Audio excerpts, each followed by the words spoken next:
Hai teman-teman, aku mau share sama kamu tentang sesuatu yang penting banget untuk kamu ketahui, yaitu tentang 7 tipe orang toksik yang bisa menghancurkan hidup kamu. Kamu pasti penasaran kan, apa saja tipe-tipe orang toksik itu dan bagaimana cara menghindarinya? Jangan khawatir, aku akan membahas semuanya di video ini. Jangan lupa untuk like, share, dan subscribe channel aku untuk mendapatkan konten-konten menarik lainnya. Jika kamu sudah siap, mari kita mulai.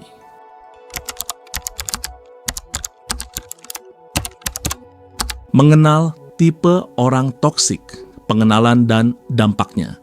Aku mau mulai dengan pertanyaan, kamu pernah merasa tidak nyaman atau tertekan saat berada di sekitar orang tertentu? Mungkin kamu merasa seperti ada yang menguras energi kamu, membuat kamu merasa tidak percaya diri, atau bahkan membuat kamu merasa seperti tidak bisa melakukan apa-apa. Jika jawaban kamu ya, maka kamu mungkin sudah pernah berinteraksi dengan orang toksik. Orang toksik adalah seseorang yang memiliki perilaku yang merusak dan menghancurkan, baik itu secara verbal, emosional, atau bahkan fisik. Mereka bisa membuat kamu merasa tidak nyaman, tertekan, dan bahkan membuat kamu kehilangan identitas diri. Aku ingin kamu tahu bahwa orang toksik bukan hanya orang yang kasar atau agresif, tapi juga bisa orang yang terlihat baik dan ramah di permukaan. Dampak dari berinteraksi dengan orang toksik bisa sangat serius kamu. Mereka bisa membuat kamu merasa tidak percaya diri, merasa tidak layak, dan bahkan membuat kamu kehilangan tujuan hidup. Orang toksik juga bisa membuat kamu merasa seperti kamu tidak bisa melakukan apa-apa, seperti kamu terjebak dalam situasi yang tidak bisa kamu kendalikan. Aku ingin kamu tahu bahwa itu semua tidak benar. Kamu memiliki kekuatan untuk mengubah hidup kamu dan meninggalkan orang toksik. Tipe orang toksik bisa bervariasi, tapi mereka semua memiliki satu kesamaan, yaitu mereka ingin mengontrol dan memanipulasi orang lain untuk kepentingan mereka sendiri. Mereka bisa menggunakan berbagai cara untuk mencapai tujuan mereka, seperti manipulasi emosional, kekerasan verbal, atau bahkan kekerasan fisik. Aku ingin kamu tahu bahwa kamu tidak sendirian dalam menghadapi orang toksik. Banyak orang yang sudah pernah mengalami hal yang sama dan berhasil keluar dari situasi tersebut. Dalam video ini, aku akan membahas 7 tipe orang toksik yang paling umum, yaitu manipulator, narsis, penghasut, penindas, pengkhianat, pembohong, dan pengontrol. Aku juga akan membahas bagaimana cara mengenali mereka, bagaimana cara menghindarinya, dan bagaimana cara melindungi diri kamu dari dampak mereka. Jadi aku harap kamu siap untuk memahami lebih lanjut tentang orang toksik dan bagaimana cara menghadapinya.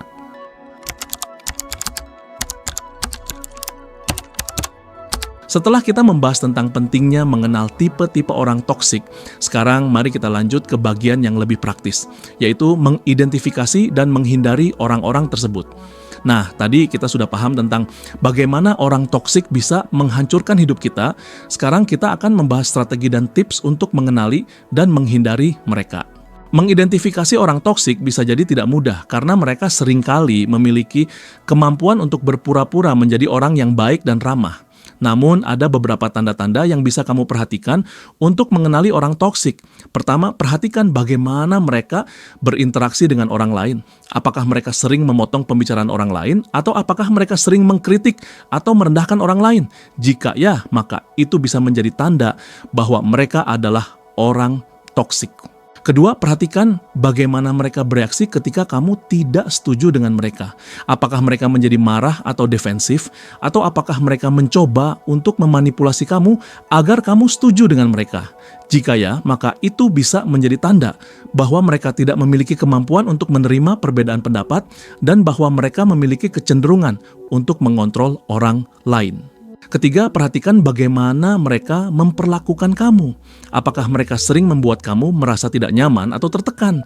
Apakah mereka sering mengkritik atau merendahkan kamu? Jika ya, maka itu bisa menjadi tanda bahwa mereka adalah orang toksik dan bahwa kamu perlu mengambil jarak dari mereka. Sekarang, setelah kamu telah mengidentifikasi orang toksik, apa yang bisa kamu lakukan untuk menghindarinya? Pertama, kamu bisa mencoba untuk mengurangi interaksi dengan mereka. Jika kamu tidak bisa menghindari mereka sepenuhnya, maka kamu bisa mencoba untuk membatasi interaksi dengan mereka hanya pada hal-hal yang penting. Kedua, kamu bisa mencoba untuk menetapkan batasan yang jelas dengan mereka. Beritahu mereka bahwa kamu tidak mau dibicarakan dengan cara yang tidak sopan atau bahwa kamu tidak mau dimanipulasi. Jika mereka tidak mau menghormati batasan kamu, maka itu bisa menjadi tanda bahwa mereka adalah orang toksik dan bahwa kamu perlu mengambil jarak dari mereka. Ketiga, kamu bisa mencoba untuk mencari dukungan dari orang-orang lain. Berbicaralah dengan teman-teman atau keluarga kamu tentang bagaimana kamu merasa ketika berinteraksi dengan orang toksik. Mereka bisa memberikan kamu dukungan dan saran tentang bagaimana menghadapi orang tersebut. Terakhir, jangan lupa untuk memprioritaskan kesehatan mental kamu. Jika kamu merasa bahwa interaksi dengan orang toksik membuat kamu merasa tidak nyaman atau tertekan, maka itu bisa menjadi tanda bahwa kamu perlu mengambil jarak dari mereka. Ingatlah bahwa kamu tidak perlu menoleransi perilaku yang tidak sehat dari orang lain dan bahwa kamu memiliki hak untuk memilih dengan siapa kamu ingin berinteraksi. Dengan mengikuti strategi dan tips di atas, kamu bisa lebih siap untuk mengidentifikasi dan menghindari orang toksik. Ingatlah bahwa mengenali dan menghindari orang toksik adalah langkah pertama untuk melindungi diri kamu dari dampak negatif mereka. Jadi, jangan ragu untuk mengambil tindakan dan memprioritaskan kesehatan mental kamu.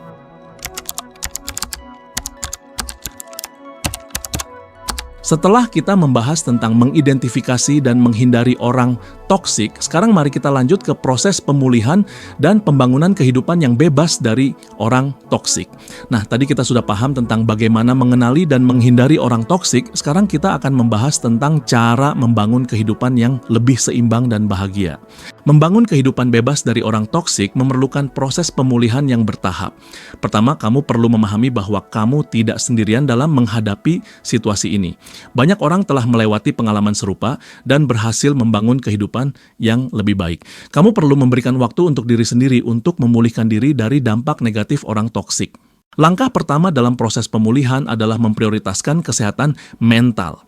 Kamu perlu mencari dukungan dari orang-orang yang positif dan peduli, seperti teman, keluarga, atau terapis. Mereka dapat membantu kamu mengatasi perasaan negatif dan memberikan panduan tentang cara membangun kehidupan yang lebih seimbang.